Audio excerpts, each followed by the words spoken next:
Hello students, class 9 के लिए जो आज का क्वेश्चन है लाइन्स एंड एंगल्स एक्सरसाइज 5.1 है। तो क्वेश्चन नंबर 1 जो है आपको गिवन में आपको लिखना है, जो आपकी बुक कह रही है। क्वेश्चन कह रहा है angle AOC plus angle BOE, इन दोनों का सम जो है 70 है। एंगल BOD जो है 40 डिग्री है। आपको निकालना जो है वो ये है, एंगल BOE आपको निकालना है और रिफ्लेक्स में आपको एंगल COE निकालना है, लेकिन COE यहाँ पे रिफ्लेक्स एंगल बनाना है आपको। तो फिगर आपके पास है एंगल BOE ये एंगल है सिंपली BOE। उसके बाद दूसरा जो दिया गया है AOC आप ऐसे लिख सकते हो AOC। इन दोनों का सम जो है वो 70 है, क्योंकि ऊपर दिया गया है AOC plus BOE is equal to 70। और आपके पास और एक एंगल दिया गया है जो एंगल BOD है। BOD को आप ऐसे लिख सकते हो BOD, नीचे वाला एंगल। ऐसे आप काम करोगे, इसका वैल्यू आपको गिवन है, वो आपके पास 40 है। तो सॉल्यूशन में आप क्या लिखोगे जो आपका एंगल BOD और AOC ये बराबर होंगे, इनको हम वर्टिकली अपोजिट एंगल्स कहते हैं। तो ऐसे लिख सकते हैं angle AOC is equal to angle BOD, क्योंकि इनको आप लिख सकते हो आगे वर्टिकली अपोजिट एंगल्स तो आप जानते हैं ये बराबर होते हैं। देयरफॉर एंगल BOD का वैल्यू आपको 40 है। तो अब आप एंगल AOC इसके बराबर है, तो एंगल AOC भी किसके बराबर है, 40 के बराबर। तो सिंपली आप लिख सकते हो जितना वैल्यू BOD का होगा उतना ही AOC। BOD का दिया गया है बुक में 40 है, तो AOC आप लिख सकते हो 40 है, क्योंकि जो ये दो एंगल है बराबर है, इनको हम कहते हैं वर्टिकली अपोजिट एंगल्स। फिगर में आपके ऐसे फिगर है क्रॉस फिगर, तो इसमें आप देख सकते हो ये भी 40 है, तो इसका अपोजिट जो आएगा वो वर्टिकली अपोजिट एंगल है, तो इसका भी वैल्यू कितना है, 40 डिग्री। अब आपको इस गिवन पे जाना है AOC प्लस BOE, इनका सम कितना है। तो सिंपली लिखेंगे AOC plus angle BOE is equal to 70। ये तो आपके पास क्वेश्चन में गिवन है। तो AOC का वैल्यू अभी निकला आपके पास 40 है, तो सिंपली लिखना है 40 प्लस एंगल BOE निकालना है आपको इज इक्वल टू 70 ऐसे ही लिखना है। एंगल BOE अपनी जगह, 70 अपनी जगह। ये प्लस 40 था, जब इस साइड जाएगा तो माइनस में जाएगा, तो इनको माइनस कीजिए। एंगल BOE का वैल्यू जो है 30 डिग्री आया। गोए कि अब आपके पास एंगल BOE भी कितना है, 30 डिग्री। अब आपको यहाँ पे देखना है, यहाँ पे एक एंगल, दो एंगल, तीन एंगल, तो इसका वैल्यू आपको अभी निकला 30 है, इसका 40 है, इन दोनों का सम 70 है। अब यहाँ पे तीन एंगल है, और आप जानते हो लाइन पे कौन सा एंगल बनता है, स्ट्रेट एंगल, जिसका सम 180 होता है। तो कितने एंगल यहाँ पे, तीन एंगल, तो इन तीन एंगलों का सम कितना होगा, 180। तो आप कह सकते हो on the line the sum of angle, on the line the sum of angles is equal to 180।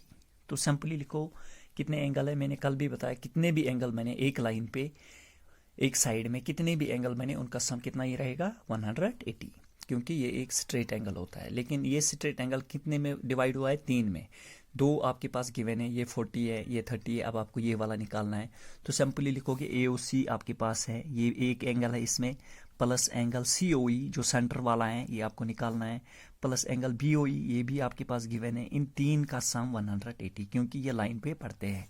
AOC आपको पहले ही मालूम है 40 है, तो सिंपली इसका वैल्यू लिखना है 40 डिग्री। उसके बाद COE आपको मालूम नहीं है, ऐसे ही रखना है। BOE अभी निकला आपको, यहाँ पे BOE मैंने निकाला है कितना है, 30 है, तो 30 लिखना है इज इक्वल टू 180। तो इनको सम करना है, 40 प्लस 30 70 हुआ, प्लस एंगल COE निकालना है हमें, COE इज इक्वल टू 180। तो COE अपनी जगह, 180 अपनी जगह, ये प्लस 70 था, माइनस जाएगा। तो सिंपली एंगल COE का वैल्यू जो है वो आया 180 में से 70 निकालो, वो कितना हुआ, 0 में से 0, 8 में से 7 निकालो, 1 रहा और 1 ऐसे ही आया, कितना निकला, 110। कोई कि यहाँ पे जो आपका वैल्यू COE का आया वो कितना है, 110। अब आपको वैल्यू जो निकालना है वो आपको निकालना है BOE, वो तो आपने निकाला है ऑलरेडी, BOE का वैल्यू कितना है, 30 है। अब आपको रिफ्लेक्स में निकालना है COE। तो रिफ्लेक्स आप कैसे दिखा सकते हो, यहाँ पे देखिए आप, रिफ्लेक्स आप ऐसे दिखा सकते हो, जो ये COE का वैल्यू है ऐसे ऐसे हैं, ये लाइन पे था, इसका नाम COE, इसका वैल्यू यहाँ पे कितना निकला आपको 110। तो आपको रिफ्लेक्स में कैसे दिखाना है, रिफ्लेक्स ऐसे होगा, this angle is called a reflex angle, ये वाला रिफ्लेक्स एंगल है। ये आपको ऑलरेडी दिया गया है 110, ये ऑब्ट्यूस है, लेकिन आपको रिफ्लेक्स निकालना है, ये वाला निकालना है। इसको भी आप नाम रख सकते हो COE, लेकिन रिफ्लेक्स में। तो तभी मैंने ऐसी फिगर बनाई, जो ये पूरा सर्कल है कंप्लीट एंगल बनता है, क्योंकि मैंने पढ़ाया है आपको कंप्लीट एंगल का सम 360 होता है। तब आप क्या कह सकते हो, तो सिंपली आपको निकालना है रिफ्लेक्स एंगल COE। तो आप कह सकते हो कंप्लीट एंगल को आपको माइनस करना है वैल्यू, जो वैल्यू यहाँ पे है, वैल्यू कितना है 110, कंप्लीट एंगल माइनस 110 जो CU का वैल्यू निकला। तो कंप्लीट एंगल कितना होता है 360 होता है, माइनस करना है 110, तो देखिए क्या आएगा, एंगल COE इज इक्वल 0 में से 0 ऐसी, 6 में से 1 5, 3 में से 1 2, गोए कि रिफ्लेक्स एंगल जो आपका COE का वैल्यू आया वो है 250। तब आप कह सकते हो यहाँ से लेकर यहाँ तक जो एंगल है वो है 250, लेकिन ये एंगल कौन सा है, रिफ्लेक्स एंगल है। ये COE रिफ्लेक्स नहीं है, ये वाला COE, इसको भी हम नाम रख सकते हैं COE, बाहर वाला, वही कि ये रिफ्लेक्स में आता है, उसका वैल्यू 250 है। वही कि ये क्वेश्चन नंबर 1 था क्लास 9th के लिए, अच्छा क्वेश्चन था। इसमें आपने पूरे एंगल्स पढ़े हैं, कंप्लीट एंगल है, रिफ्लेक्स एंगल, ये मैंने कल आपको पढ़ाया है। तो जब भी आपको रिफ्लेक्स एंगल निकालना होगा तो कंप्लीट एंगल को माइनस करते हैं हम, जो एंगल आपको गिवन होगा, जो आपने एंगल ऑलरेडी निकाला होगा। तो स्टूडेंट्स कल हम दूसरा क्वेश्चन स्टार्ट करेंगे। ये थोड़ा सा टफ है, लेकिन आपको पहले कॉन्सेप्ट होना चाहिए, कौन से एंगल किसके बराबर होते हैं। जैसे कि वर्टिकली अपोजिट एंगल आएंगे, ये दो बराबर होते हैं, लाइनों पे कितना सम होता है, कंप्लीट का कितना वैल्यू होता है, रिफ्लेक्स किस किस के बीच में, ये मैंने कल पढ़ाया है। तो आप आराम से क्वेश्चंस कर सकते हो। Thank you. तो कल हम इंशाल्लाह क्वेश्चन नंबर 2 स्टार्ट करेंगे।